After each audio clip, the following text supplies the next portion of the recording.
this car came to me in sort of a roundabout way, and I actually bought it when I was in Australia without driving it, pretty much sight unseen. So I was taking a risk, but on the other hand, I wanted that Austin Healey. That love affair was still there, and I had it shipped to storage, and it was there when I came back from Australia. So I attribute my love affair with the Austin Healey back to when I was a teenager in Australia, sneaking up to the Caversham racetrack to watch the cars go around the mile or so circuit. And there was a low-slung car that I found out was called an Austin Healey. And I went off and purchased a white Austin Healey 100. I thought it was 100. It turned out to be a 100M. I didn't know that at the time, but I did fall in love with a very, very sporty sports car that my girlfriend at the time and I used to take rallying through the southwest of Western Australia.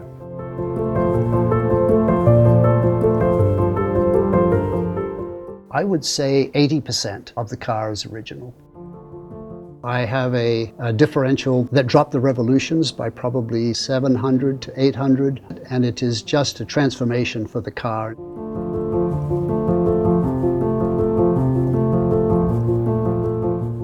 Another modification that I made, because I am 6'2", is I lowered the seat. I had it upholstered 2¼ inches lower, and then I also installed a couple of sun visors, which actually belong on a Cobra. And for a tall person, has really made a difference.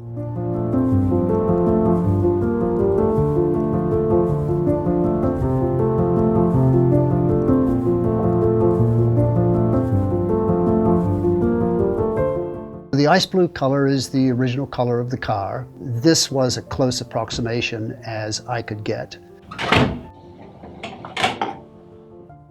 I also tackled the electrical system. I stripped out the harness, put in a new one. I also tackled the distributor, and I reinstalled electronic ignition. The engine is a matching engine. The radiator is original.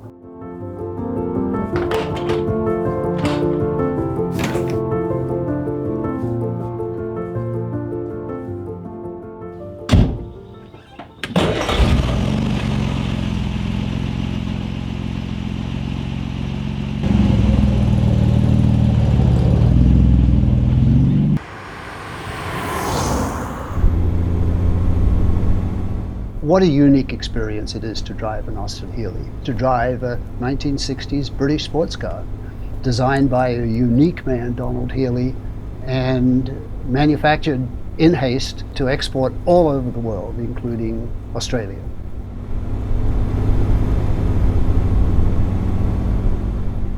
I, to this day, still take off my right shoe to drive the Austin Healey successfully, so I can feel the pedals under my feet.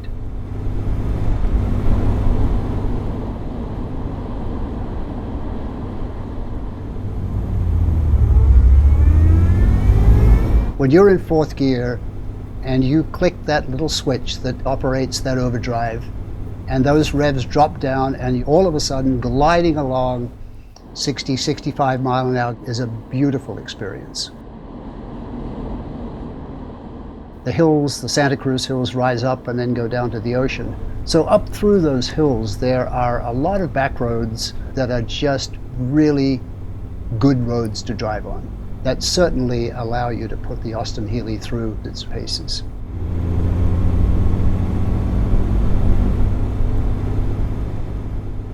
There is almost never an occasion when I take this car out and stop somewhere that somebody doesn't come up to me and say, my father or I had one of these cars, and it draws attention almost wherever I go.